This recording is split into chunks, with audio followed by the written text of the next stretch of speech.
Go find another table, Mum. This one is only for important people. The voice of my adopted daughter, Vanessa, echoed across the elegant dining room of the Grand Chandelier restaurant, one of the most exclusive spots in New York City. Laughter erupted around the table where my son-in-law Richard, my teenage grandchildren, and even my biological son Michael were sitting, all joining in as if it were the funniest joke in the world. But after decades of humiliation and scorn, I decided it was time for a lesson they would never forget. But before I continue, make sure you are already subscribed to the channel and write in the comments where you are watching this video from. We love to know how far our stories are reaching. Go find another table, Mum. This one is only for important people. Those words cut through the elegant air of the Grand Chandelier restaurant, one of New York City's most exclusive spots, and they came from the mouth of my own adopted daughter, Vanessa. The silence that followed was swift, quickly replaced by laughter around the table where my son-in-law Richard, my teenage grandchildren Owen and Madison, and even my biological son Michael were seated, all participating as if it were the funniest joke in the world.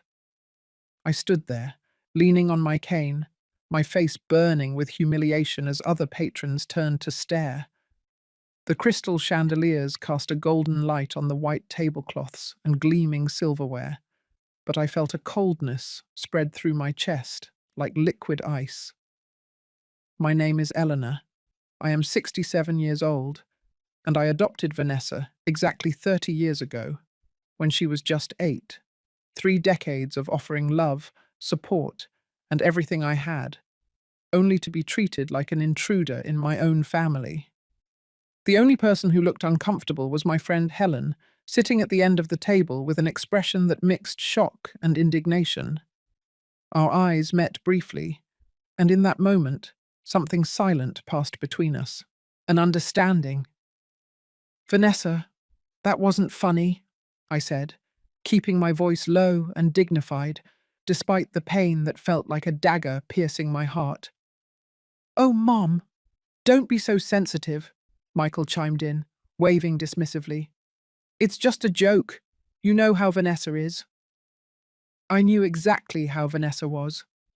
At 38, she had perfected the art of making me feel small while maintaining a facade of the dedicated daughter for the outside world. For 3 decades, I gave her the best of everything: expensive clothes, the finest education, support for every entrepreneurial venture she attempted. Meanwhile, Michael, my 45-year-old biological son, received the same love and opportunities. The difference was that Michael, even with his flaws, showed at least a basic respect. Vanessa, on the other hand, seemed to cultivate a resentment that grew with every year, as if my generosity were a personal offense against her. That night's dinner was to celebrate Vanessa's latest venture, an upscale boutique that I had helped finance with a small contribution of $250,000. I was always helping Vanessa with her projects. When Michael asked for a loan to expand his software company 2 years ago, I offered him the same amount. The difference? He had already started paying me back. The evening dragged on, with the conversation flowing around me as if I weren't even there. Vanessa boasted about her new imported clothing collection. Owen talked about his golf lessons. Richard discussed his promotion at the bank. When I tried to mention the watercolor exhibit I'd opened the previous week, a dream I pursued after retiring as a college professor, Madison interrupted me. "That's great, Grandma. Richard, tell us more about that trip to New York." Every word spoken, every look of indifference, every interruption was like a small wound. By the time dessert arrived, I had completely withdrawn, the familiar feeling of invisibility settling like a heavy cloak over my shoulders. I felt like an inconvenient relic, tolerated only because I could still be useful financially. It was then that the waiter approached with the check, placing the leather folder directly in front of me. "What is this?" I asked, confused. Vanessa's laugh sounded artificial and cruel. "Oh, didn't we mention it? You're paying tonight. After all, that's what grandmothers are for, right? Spoiling the family. Spoiling? The word came out almost strangled. I already paid $250,000 for your new store 2 weeks ago. And now you can pay for our celebratory dinner, Michael completed. It's not like you need the money, that huge house all to yourself, the comfortable retirement. My hands trembled as I opened the folder. The total blurred my vision. $4,780. They had ordered the most expensive wines, several appetizers, the most exclusive entrees. Owen had ordered 2 desserts, just because he could. I am not paying for this, I said, closing the folder. Vanessa's smile instantly disappeared. Of course you are. You always pay. It's what mothers do. The tension enveloped the table like a thick fog. Helen, my friend of decades and widow of a prominent local businessman from Chicago, watched the scene with keen eyes. Despite her 72 years, she still had an imposing presence, with her silver hair impeccably styled and her posture straight. Not this time, I replied, handing the leather folder back to the waiter. Just bring me the check for my plate and my drink, please. The waiter hesitated, looking nervously between me and Vanessa. Mom, don't be ridiculous, Vanessa hissed, her beautiful face contorted in an ugly expression. You always pay. It's what mothers do. Mothers support their children, Vanessa, but they are not obligated to finance their every whim forever, especially when they are treated with disrespect. Richard cleared his throat uncomfortably. Come on, Eleanor, it was just a joke. You don't have to make a scene. A scene? My voice came out louder than I intended. You invite me to dinner, humiliate me in front of strangers, and then expect me to pay almost $5,000 for the privilege? Michael rolled his eyes. Always the drama. That's why we prefer to go out without you. Those words hit me like a slap. It was true then. They met without me, probably laughing at my expense while enjoying the comfort provided by my money. Just a moment, please. Helen's voice cut through the silence that had settled. She stood up, picking up her handbag. Eleanor, that's enough. Let's go. I am seeing how they treat their mother, and this is unacceptable. But Helen... Vanessa immediately adopted a sweet tone. The evening has just begun. Helen looked at Vanessa coldly. I've seen enough for today. You need to learn to respect your mother.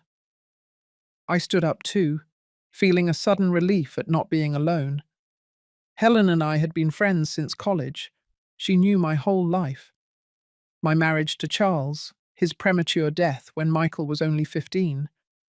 My decision to adopt Vanessa a few years later to give Michael a sister and offer a home to a girl who needed one. You are going to regret this, Mom, Vanessa said, the threat barely disguised in her voice. I faced my adopted daughter, this beautiful, cruel woman who had become so different from the scared, hopeful child I brought home 3 decades ago. No, Vanessa, for the first time in a long time, I don't think I will regret it. As we left, I heard the confusion erupting behind us. The waiter insisting on payment, Vanessa demanding that he wait, Richard trying to calm the situation. I didn't look back. The night air of New York City was cool and invigorating. I took a deep breath, feeling as if I had escaped an invisible prison that had been closing in on me for years. The scent of gardenias from a nearby park mingled with the smell of recent rain, creating a sense of renewal. Are you okay? Helen asked as we settled into her luxury car. The soft leather of the seats and the silence of the vehicle formed a protective cocoon against the outside world. No, I answered honestly, but I think I will be. Helen drove in silence for a few minutes until stopping at a quiet cafe downtown. It was a cozy place, with soft yellow lights and jazz music playing softly. the kind of atmosphere that invites confidences.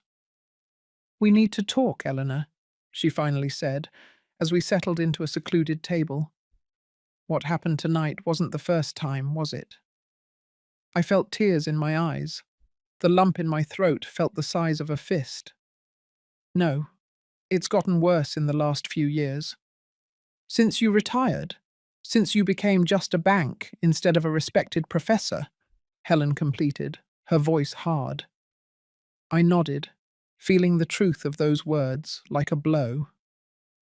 In the last 5 years, since I left my position as a history professor at the university, the dynamic with my children had changed drastically. The requests for money became more frequent, the respect ever less. They treat me like I'm a senile old lady, Helen, as if my only utility is signing checks. Helen covered my hand with hers. Her skin was thin as tissue paper, marked with age spots, but the touch conveyed strength. "Eleanor, we've been friends for over 40 years. You were a pillar of strength when I lost my Anthony in Chicago. You helped me manage his companies when I had no idea what I was doing. I will never forget that." I smiled faintly, remembering how I spent nights studying accounting and business management to help Helen after her husband's sudden death, how we sat together until dawn, deciphering contracts and financial reports while she battled grief and insecurity. "And now," she continued, her voice suddenly different, "it's time for me to return the favor. I'm sick, Eleanor." The world seemed to freeze around me. The sounds of the cafe, the clinking of cups, the murmur of conversations, the soft music. Everything disappeared, replaced by a dull buzzing in my ears. "What?" "No. Pancreatic cancer, stage 4. I found out 3 months ago. The doctors gave me less than a year." Helen's revelation fell on me like an avalanche. My friend, my pillar of strength for so many years, was dying.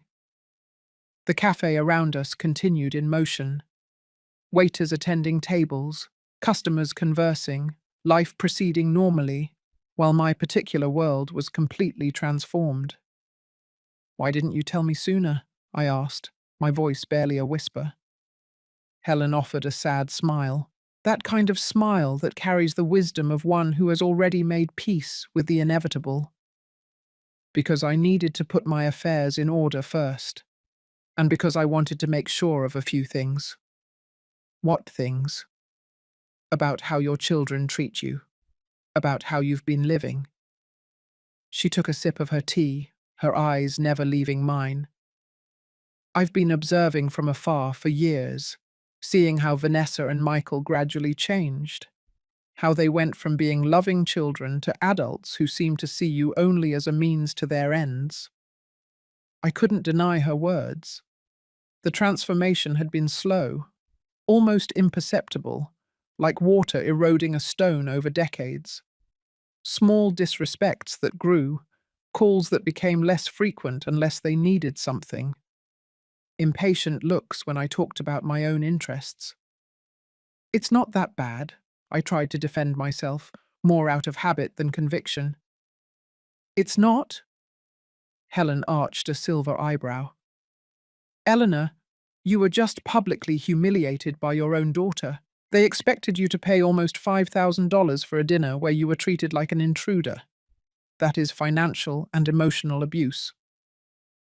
Her words hit me with the weight of the truth that I had been avoiding. For years, I justified their behavior. Michael was stressed with work. Vanessa had insecurities about being adopted. They simply didn't realize how their words affected me. "What do you want me to do?"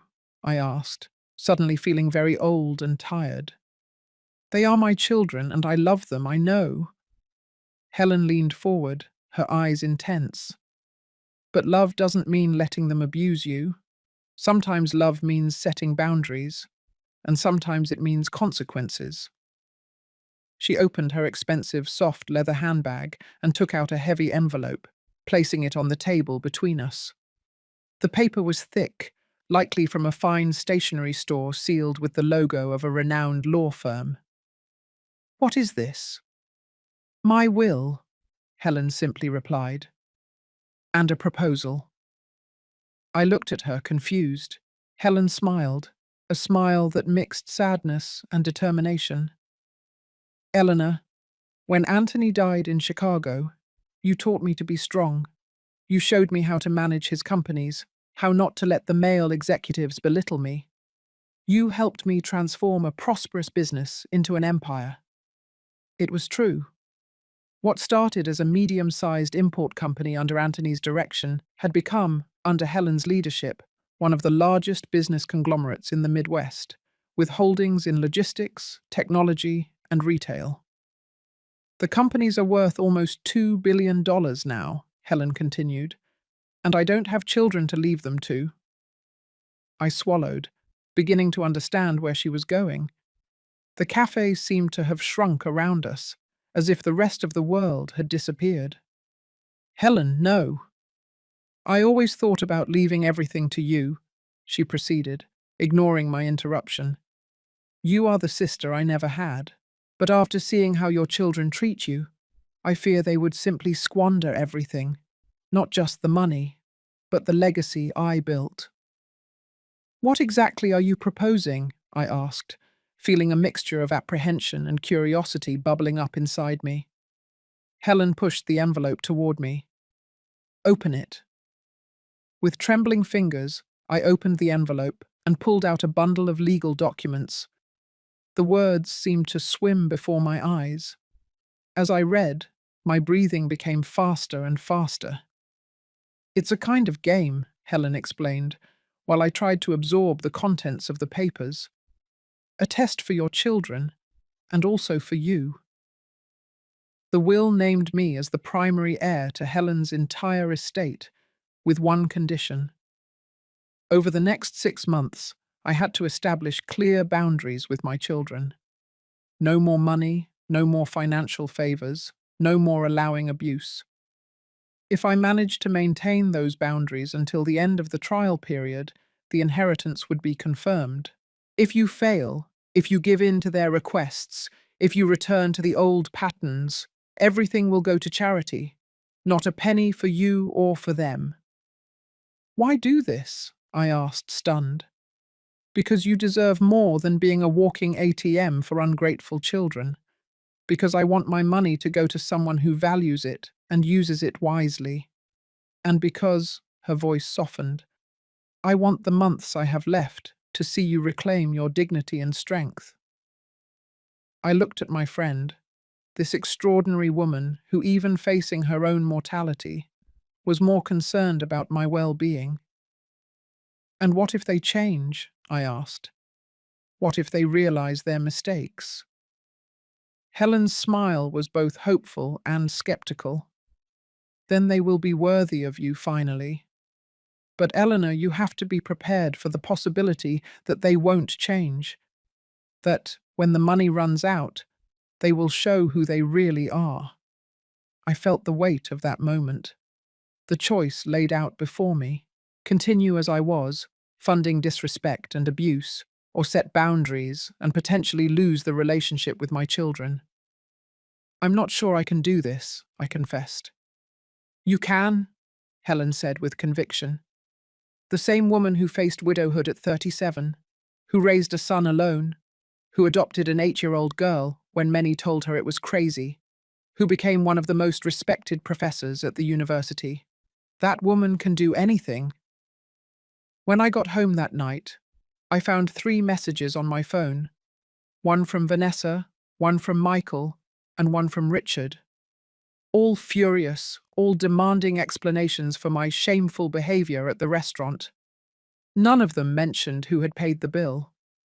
Instead of answering immediately, I sat on the back porch of my house. It was a spacious property in one of the best neighborhoods in New York City, bought with my own savings after decades of hard work. The yard, with its meticulously maintained garden, shone softly under the moonlight.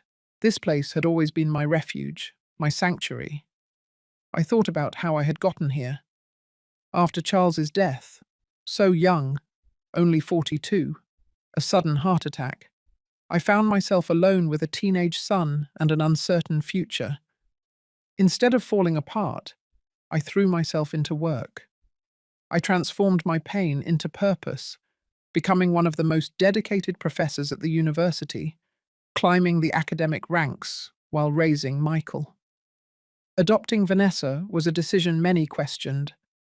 A single woman of 37, already with a 15-year-old son, adopting an 8-year-old girl with a history of abandonment seemed like a recipe for disaster. But I saw her in that orphanage, with her big eyes full of hope and fear, and I knew she was my daughter. The early years were difficult, but rewarding. Vanessa had her nightmares and moments of rage, her deep-seated insecurities. But she also had a laugh that could light up an entire room, a sharp intelligence, and a fierce determination. As for Michael, after some initial resistance, he became a protective older brother. When did everything change? There was no defining moment, just a gradual erosion. Michael graduated, started his career, got married, and had children. Vanessa followed a more turbulent path, dropping out of college, going through a series of failed relationships, starting and closing several businesses. And at some point, both began to see me less as a person and more as a resource. My phone vibrated again. It was Vanessa. "Mom, answer the darn phone. We need to talk about this ridiculous behavior." I took a deep breath and made my decision. Helen was right. It was time to set boundaries. I wrote a single message and sent it to both children. "I will be available for a civil conversation tomorrow at 3:08 in the afternoon. At my house. No shouting. No accusations. I have some changes to communicate." I turned off the phone completely after that, something I had never done before. The silence that followed was both terrifying and liberating. The next morning, upon turning the phone back on, I found dozens of messages, each more indignant than the last. I ignored all of them and spent the day preparing for the confrontation to come. At 2:55 in the afternoon, the doorbell rang. Vanessa was there, looking impeccable as always in her designer clothes, but with dark circles under her eyes that revealed a restless night. Behind her, Michael looked equally tired, a rare dishevelment in his normally businesslike appearance. To my surprise, Richard was also present, looking uncomfortable. "Come in," I said calmly, leading them to the living room where I had prepared tea. "What the heck was that last night?" Vanessa began immediately, completely ignoring my request for civility. "Vanessa," I said, keeping my voice steady, "if you can't speak with respect, this conversation ends now." She blinked, surprised by my tone.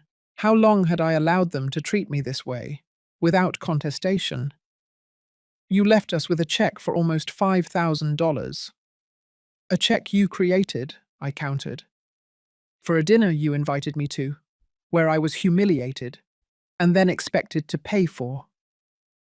"It was just a joke, Mum," Michael intervened, his tone conciliatory, the one he used for closing business deals.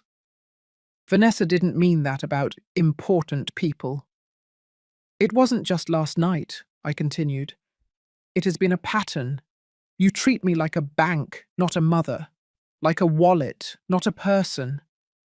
Richard cleared his throat. "Eleanor, I think you're overreacting a little."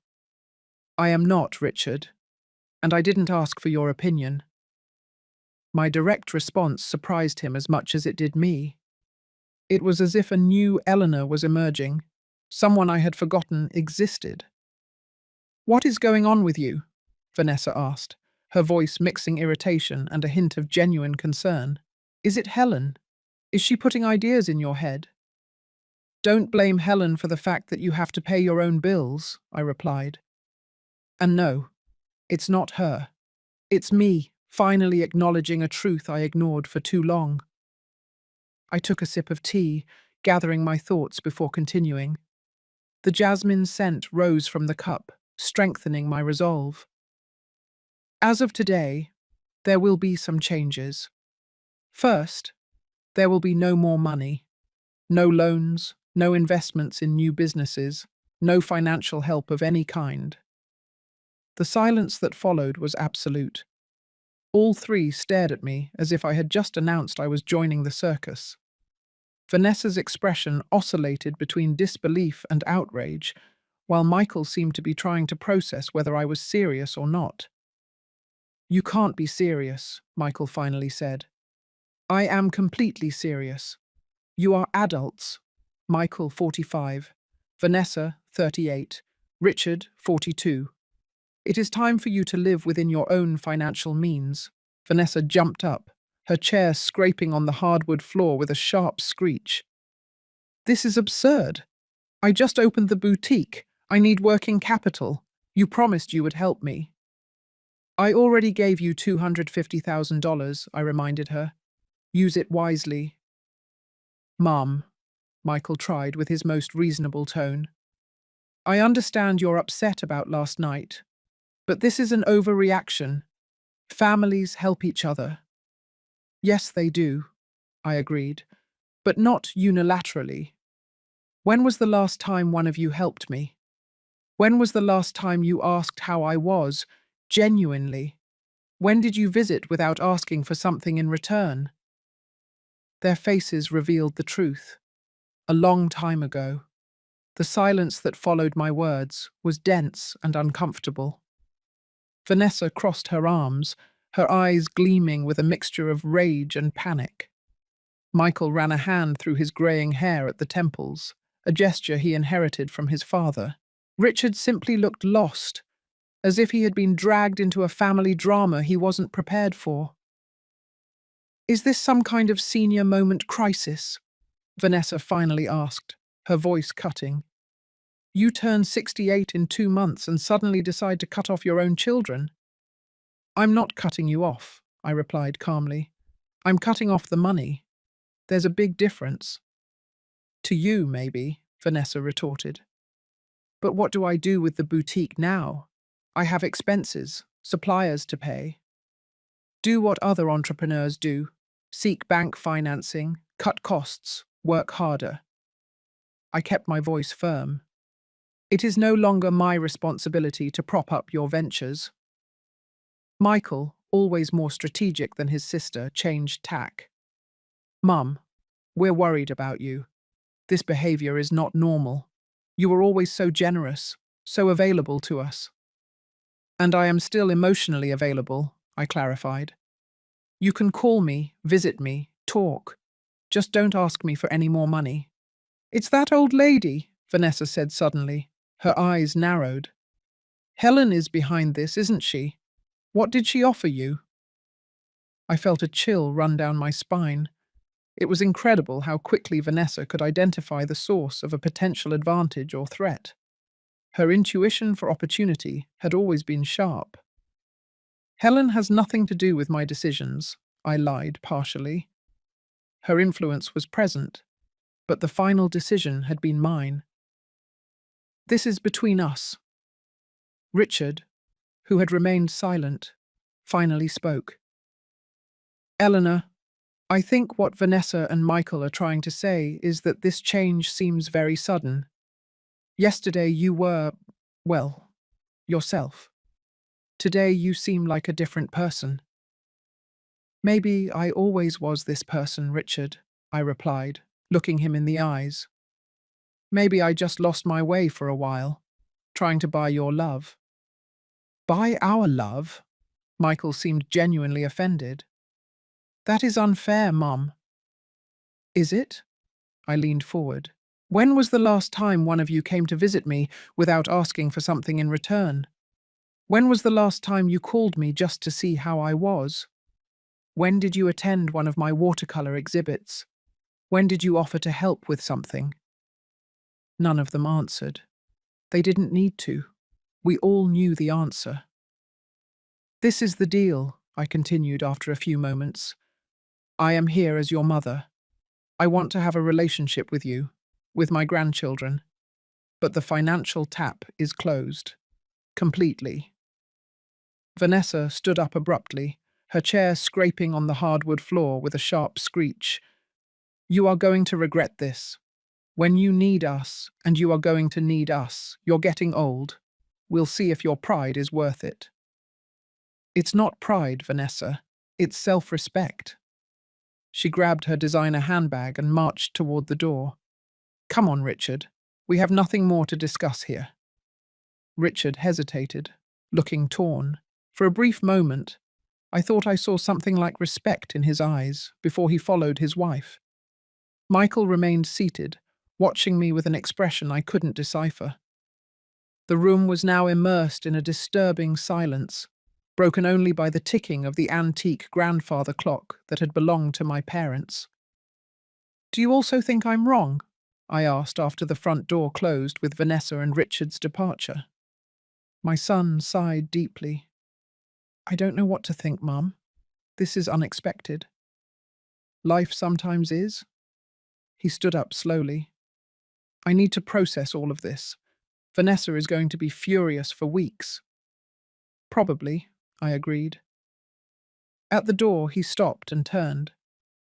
Are you okay? Really? It was the first genuine question about my well-being he had asked in months, maybe years.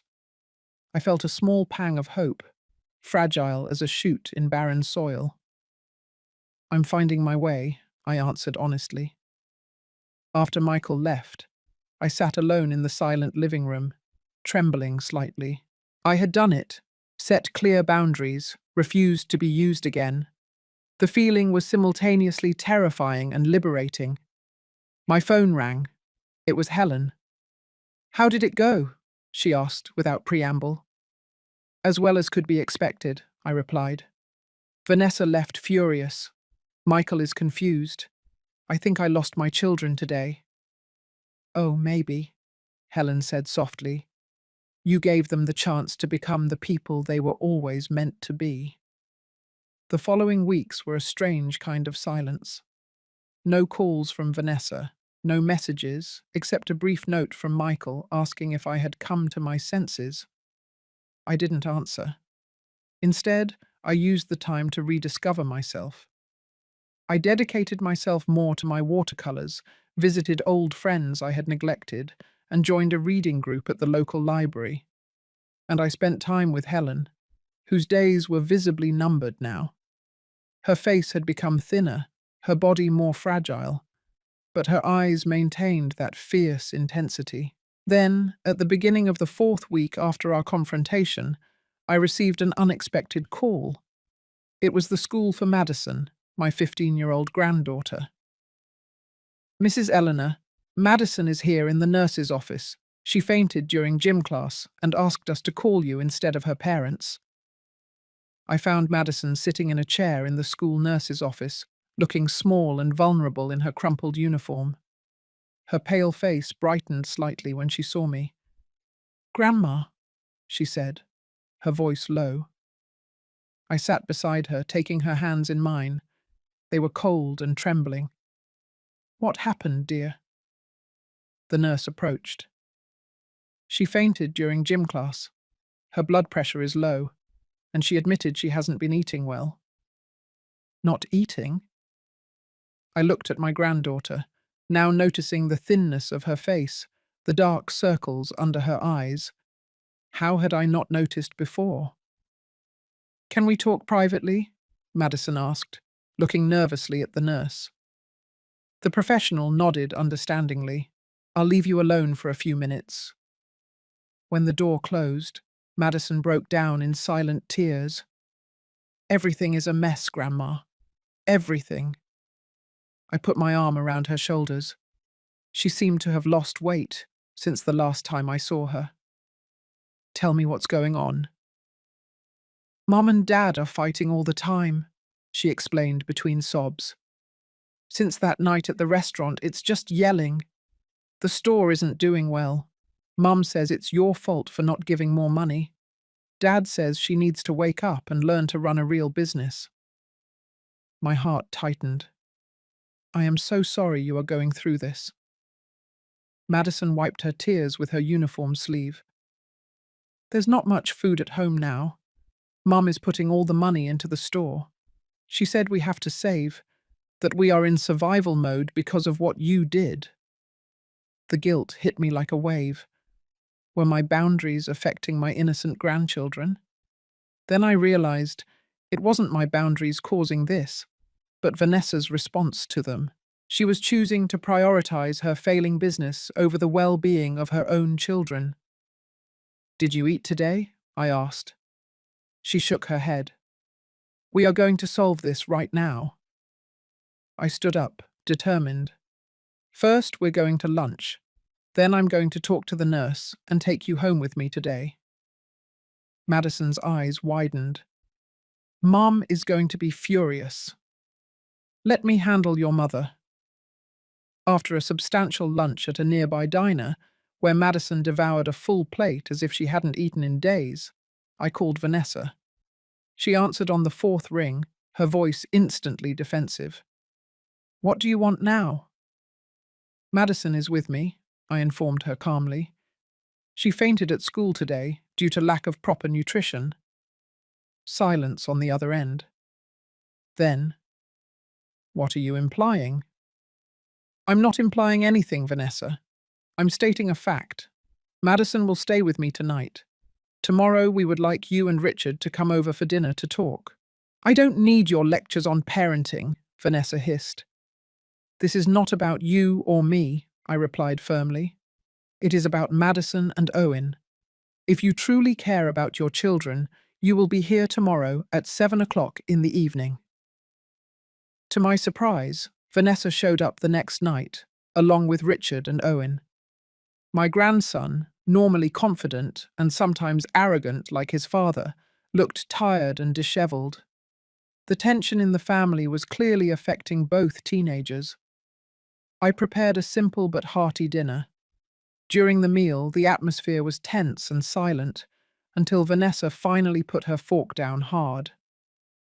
So, this is what we're here for you to show off how you can feed our children better than us. We are here, I replied calmly, because your children are suffering and we need to find a solution. The solution is obvious, Vanessa retorted. Stop this tantrum about money and help us like you always did. Owen, to my surprise, interrupted. Mom, it's not Grandma's fault that you don't know how to manage money. The silence that followed was cutting. Vanessa looked at her son as if he had just slapped her. How dare you speak to me like that? It's true, Owen continued, apparently releasing pent-up frustration.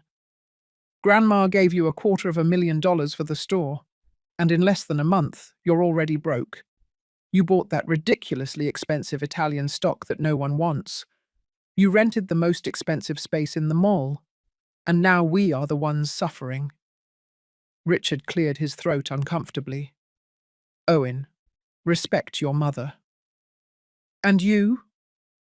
Owen turned to his father. You just complain, but you don't do anything to help. At least Uncle Michael is trying to keep his own business running without whining for money from Grandma. Madison, silent until then, finally spoke. I just want you guys to stop fighting. I just want to be able to sleep at night without hearing shouting. Vanessa's face crumpled, the mask of indignation giving way to something more vulnerable. For a moment, I caught a glimpse of the 8-year-old girl I had brought home all those decades ago.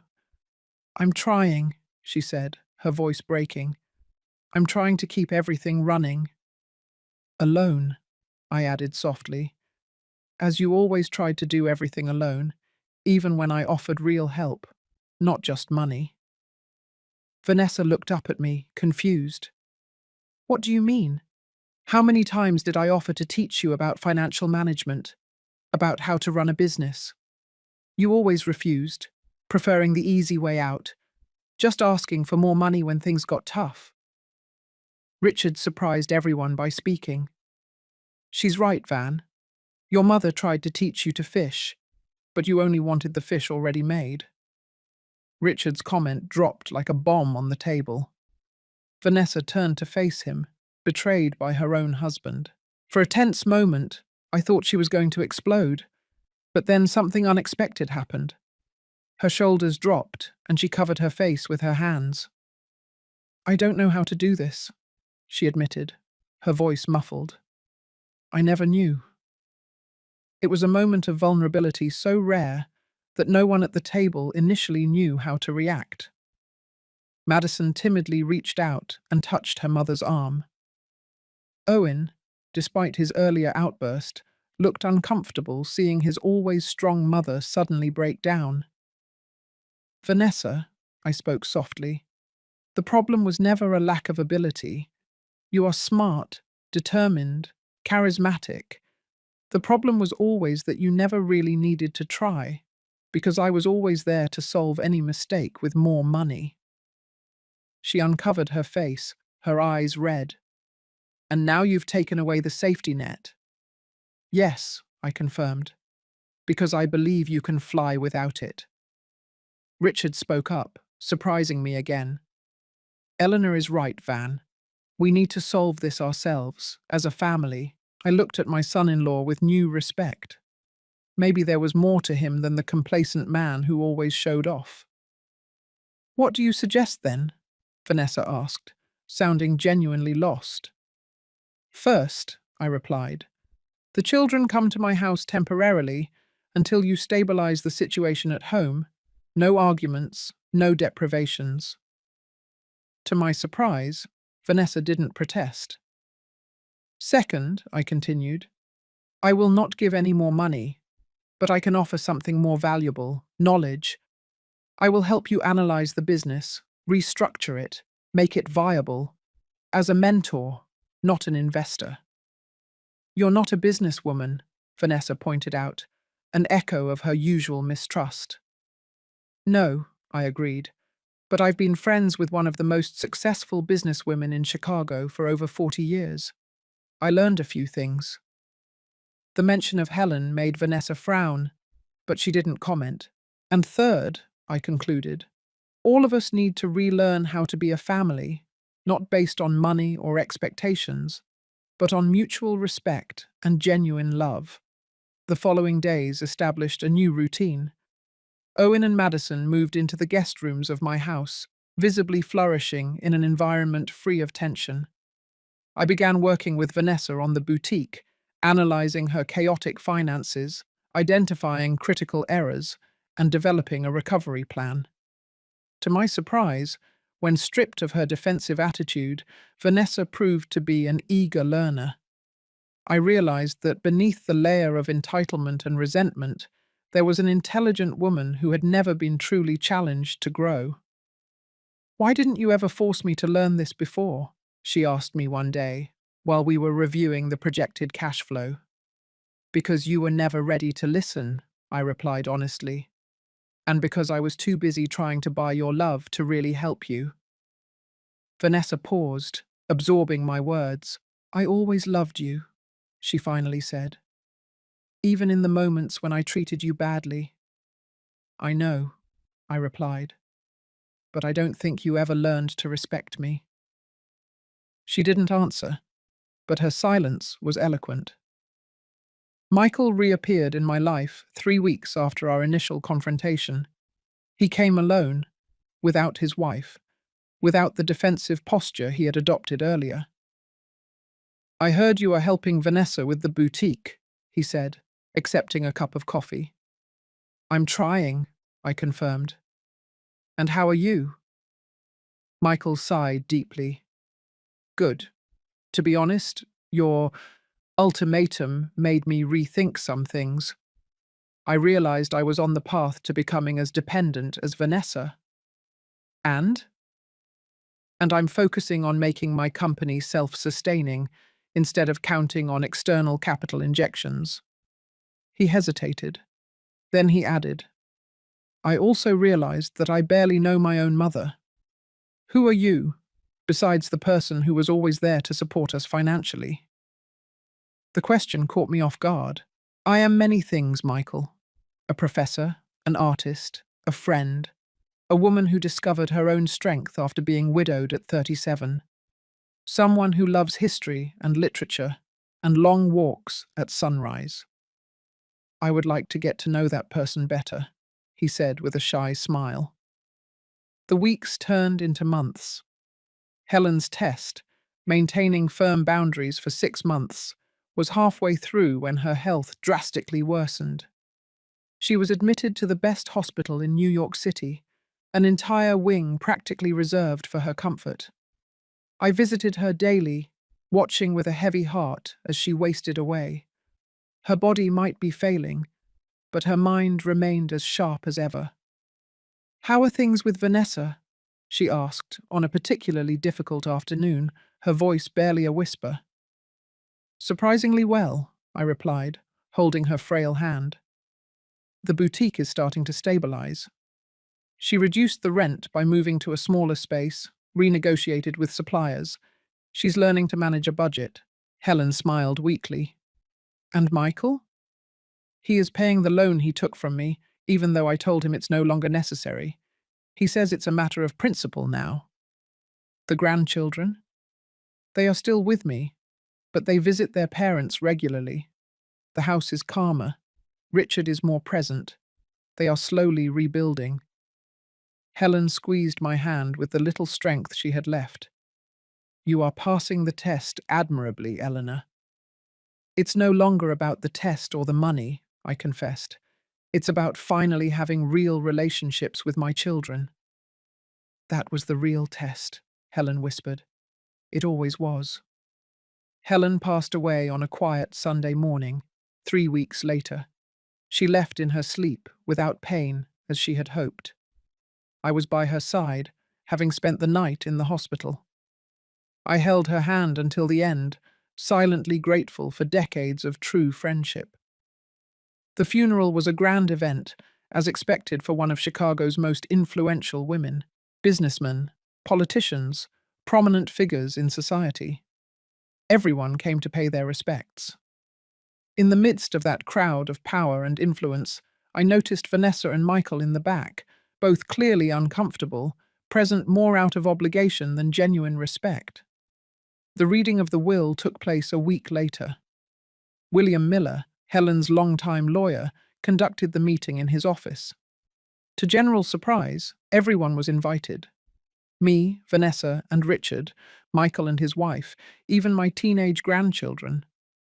Before starting, William formally said, "Helen requested that this video be shown." Helen's image appeared on the large screen in the office. Despite being clearly weakened by the illness, she maintained that dignified posture and penetrating gaze that always characterized her. "If you are seeing this, I have already departed from this world," she began. "But before revealing my final decisions, I want everyone to understand the reason for them." Helen looked directly at the camera. "I spent the last months of my life observing how the family of my dear friend Eleanor treated her. I saw people who should love and respect her, treating her like a walking ATM. I saw the humiliation at the Grand Chandelier restaurant. I heard the calls demanding money. I witnessed the disinterest in her feelings and accomplishments." Vanessa shifted uncomfortably in her chair. Michael looked at the floor. "Particularly you, Vanessa," Helen continued, as if she could see her at that moment. "The girl Eleanor took in and loved as a daughter, transformed into an adult who treats her adoptive mother with calculated cruelty. Not only do you constantly demand money, but you seem to enjoy diminishing her." Vanessa's face turned red with shame and rage. "And you, Michael, perhaps you are not so openly cruel, but your indifference and willingness to exploit your mother's generosity are equally reprehensible." After a dramatic pause, Helen smiled. "So I decided to intervene. I proposed a test to Eleanor, to establish clear boundaries with you for 6 months. If she succeeded, she would inherit my fortune. But the real test was not for her. It was for you." The silence in the room was absolute. All eyes were fixed on the screen. "Eleanor, my dear friend," Helen continued with a softer voice, You passed the test with honors. You reclaimed your dignity, your self-respect. As for the others, her gaze hardened. Well, the results speak for themselves. William turned off the video and picked up a document. The will is quite clear. The entirety of Helen Campus's estate, companies, investments, and properties, valued at approximately $2 billion, is left to Eleanor Mendoza. Vanessa gasped audibly. Michael turned pale. Is there more? William continued. Helen established separate trust funds for each family member, but with specific conditions. He turned to Vanessa. For you, Vanessa, a fund of $5 million, accessible only after 5 years of proven work at a non-profit organization of your choice, at minimum wage. No money from Eleanor can be used during this period. Vanessa rose furiously. This is ridiculous. She can't do that. She can indeed, William replied calmly. And she did. For Michael, he continued, a similar fund, but with the condition that he work 3 years as a teacher in a disadvantaged public school. Michael was speechless. But my company? As for the grandchildren, William proceeded, ignoring him, each will receive a generous educational fund, accessible directly at age 18, without parental intervention. Richard, who had remained silent, finally spoke. And me? William consulted the documents. You have the option to remain with Vanessa during her period of community service or divorce, with a compensation of $200,000. Chaos erupted in the room. Vanessa was shouting accusations, Michael arguing about the injustice. Richard seemed to be calculating his options. Only my grandchildren remained silent, perhaps secretly relieved to have their future guaranteed, regardless of their parents' choices. I stood up calmly. Enough. To my surprise, everyone quieted down. Helen left me not only her fortune, but also the power to modify these conditions. I will be using it. Vanessa immediately adopted a conciliatory tone. Mum, you know we love you. That thing at the restaurant was just a silly joke. I raised my hand, interrupting her. The conditions remain, with one alteration. If you complete your respective periods of service with sincerity and dedication, you will not only receive the trust funds, but you will also be reinstated as heirs to a portion of what now belongs to me. Everyone's eyes widened at the possibility of financial redemption. But, I continued, my voice now steel, if you choose to contest the will, if you attempt legal maneuvers, or if you continue with past behavior, even that offer will be withdrawn. 6 months later, to my surprise, both Vanessa and Michael had accepted the conditions. Vanessa was working at a non-profit for needy children, using her fashion skills to teach sewing and design to teenagers. Michael was teaching math and computer science at a public school, discovering a talent for education he never knew he possessed. Richard had opted for divorce, choosing the money over a marriage that was already deteriorated. Owen and Madison were flourishing under my partial tutelage, visiting their parents regularly and witnessing their transformations. On my 70th birthday, I received an unexpected gift. A photo album put together by Vanessa, documenting her work with the children. On the last page, a simple note. Thank you for forcing me to discover the person I can be instead of the one I became. The lesson was hard, but necessary. I am starting to understand the value of what you and Helen did. With love and a newfound respect, Vanessa. Looking out the window at the sunset over my garden, I silently raised a glass in honor of my late friend. Well played, Helen, I whispered. Well played. Perhaps, I thought, as I closed Vanessa's album, the true revenge was not destruction, but transformation. Helen had understood that perfectly. by using her fortune not only as a reward, but as a tool for change. She had given all of us a second chance, not to pretend the past didn't happen, but to build a better future from its harsh lessons. Sometimes, the truest love is not in giving everything someone asks for, but in having the courage to say no when necessary. It took almost losing everything and gaining $2 billion for me to learn that lesson. But in the end, I won something much more valuable, a family that was finally learning the meaning of respect and true love. Now, if you liked this story, click on this next video that is appearing on the screen, because in it, there is a story of betrayal and revolt like you have never seen before.